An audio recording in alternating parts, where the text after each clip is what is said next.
Amarzoni sendiri di Bang, kan kemarin Amarzoni karena ketahuan nih Bang, kalau misalnya dia mengedarkan narkoba di rutan, akhirnya dia dibawa untuk ke Nusa Kambangan sendiri. Bang, melihatnya seperti apa nih Bang?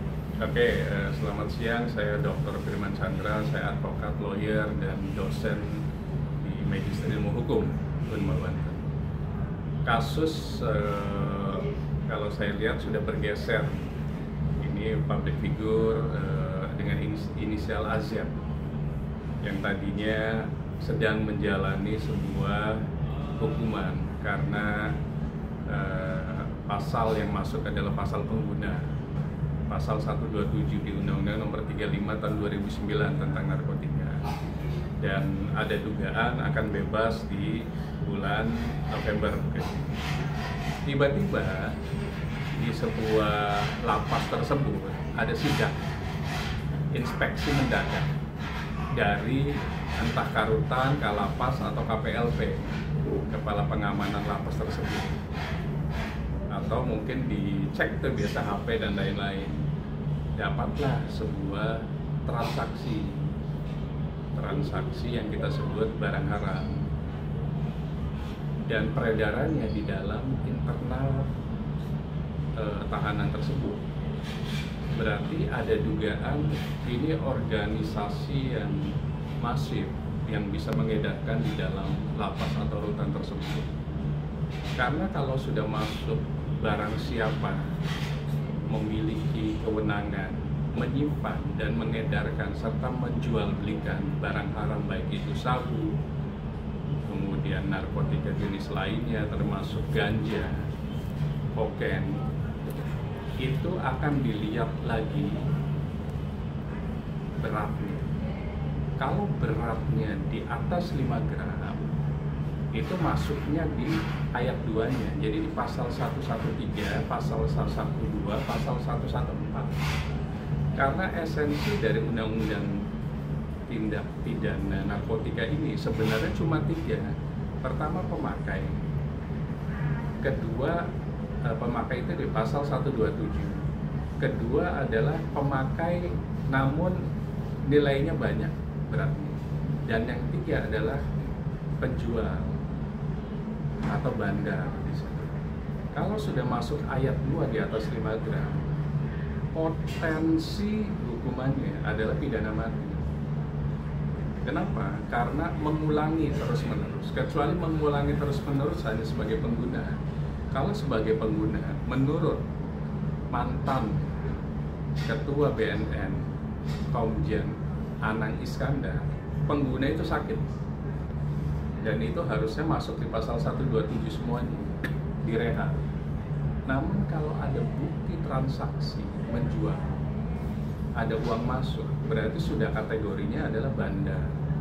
Kalau sudah bandar, itu masuk di ayat 2. Ayat 2 itu minimum 7-9 tahun, maksimum adalah pidana mati. Kalau pengulangan terus-menerus, memang akan ditempatkan di sebuah sel yang namanya high risk. Sel high risk itu untuk narkotika salah satunya di Nusa Kambangan, dan potensi pidananya sangat berat. Namun balik lagi ke yang OTT tadi, yang ke sidak tadi, apakah akan menjadi peristiwa hukum baru? Karena kan prosesnya harus dimulai dari awal lagi. Yang kita sebut misalnya ada LP, seperti polisi kan bisa melakukan LP sendiri kan. Begitu juga sama, LP juga. LP-nya kemana? Ya berarti ke kepolisian, baik ke Barreskrim ataupun Polda. Mereka punya direktorat narkotika. Mereka punya direktorat, kalau di Polres itu Satres Narkotika. Nah dari sana itu diproses tuh, mulai dari penyelidikan. Otomatis penyelidikan harus ada BAP lagi, lapornya, terlapornya, saksi, dan lain-lain. Kemudian naik menjadi penyidikan. Setelah penyidikan baru tahap 2 kejaksaan baru di persidangan. Jadi proses itu akan mulai baru lagi dengan proses yang namanya penyelidikan sampai ke persidangan untuk memutus apakah hukumannya maksimum. Hukuman angka itu 20 tahun maksimumnya, tapi kalau terus menerus dan ada dugaan transaksi bisa sampai pidana mati. Makanya kenapa ada sebuah terminologi masuk ke sebuah tempat yang namanya high risk cell. Artinya apa? Orang-orang yang dugaannya berbahaya dan merusak masa depan anak muda, anak bangsa Indonesia. Karena apa? Ini barang haram. Dan BNN serta polisi sekarang mengincar yang namanya kurir dan bandar narkotika. Karena apa? Mereka lah yang menyebarkan barang haram tersebut. Karena kalau tanpa itu, pengguna mungkin tidak akan punya kesempatan untuk memakai barang.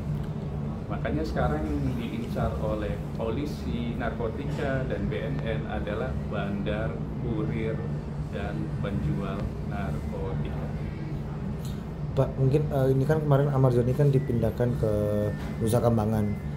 Itu memang sistemnya seperti apakah pihak keluarga diberitahu dulu sebelum dipindahkan atau gimana? Kan kalau kemarin kan kata keluarga kan pas saat dipindahkan kan tidak tahu menahu ya soal tiba-tiba dipindah aja.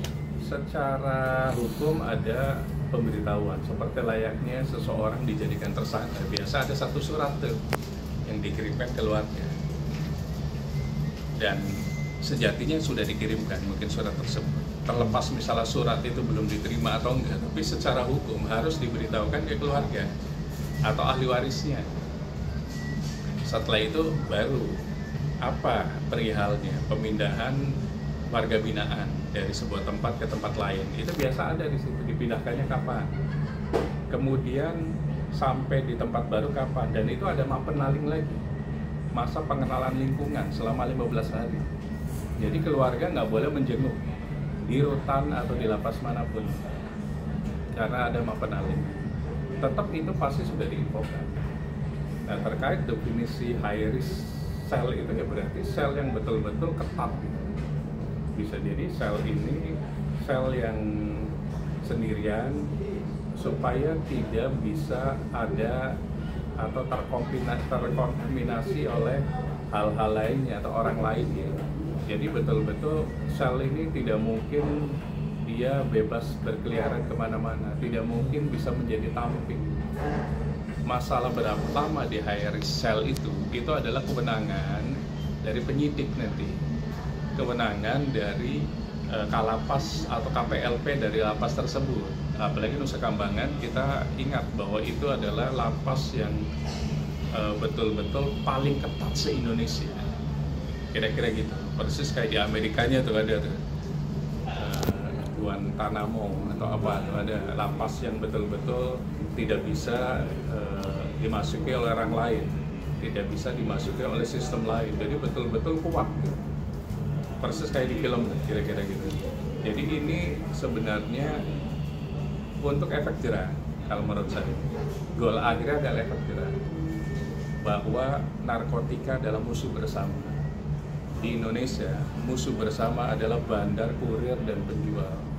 Karena apa? Mereka lah yang mengedarkan barang-barang haram tersebut, yang membuat anak bangsa kita, Gen Z kita, kaum milenial kita itu tidak berpikir untuk masa depan. Dia berpikirnya untuk hanya saat ini saja. Bagaimana negara mau maju kalau penduduk yang sejatinya akan menggantikan kita, Gen Z kan akan menggantikan kita. Mungkin 10 tahun lagi mereka yang jadi presiden, yang lain sudah wafat semuanya, udah pada sepuh kan begitu, digantikan oleh Gen Z. Kalau Gen Z-nya semua narkotika bagaimana?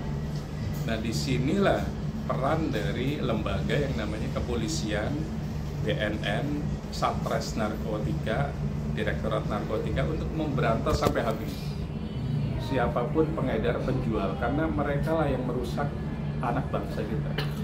Bang, tadi maaf, itu berarti dikasih taunya itu sebelum dipindahkan atau setelah dipindahkan baru dikasih tahu atau seperti apa sih tadi? Pasti sebelum. Mungkin sampai di keluarganya, bisa jadi sesudahnya. Karena kadang-kala tiba-tiba ada klien kita juga diinfokan sebelumnya, tapi pas nyampe suratnya itu setelah warga binaan tersebut pindah ke lapas yang high risk tersebut. Ada klien kita juga. Oh, jadi ibaratnya karena kan sebelumnya dari keluarganya bilangnya kita nggak tahu lihat tanggal saja. biasa ada tanggalnya. Misalnya dipindahkan katakanlah tanggal 15. Itu surat biasanya tanggal 14. Cuma dikirimkan oleh petugasnya mungkin di tanggal 15, tapi tanggal suratnya itu biasanya sebelum acara tersebut. Sebelum pemindahan berarti. Sebelum pemindahan atau beda jam. Misalnya dipindahkan jam 7 pagi, surat itu sudah ada jam 4 pagi misalnya gitu. Artinya secara hukum acara pemindahan, ini kan ada hukum acaranya nih, pemindahan warga binaan harus diinformasikan ke keluarga dan ahli waris, itu wajib. Apalagi untuk eksekusi, misalnya pidana mati, eksekusi, hal-hal yang sifatnya berat, itu pasti diinfokan. Karena kalau misalnya pidana mati ditembak, dan otomatis dimakamkan nanti di mana, kan ahli waris harus tahu.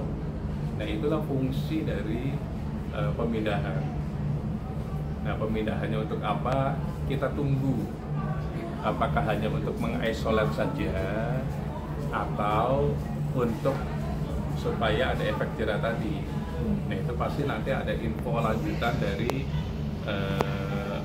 kepolisian. Itu. Aman.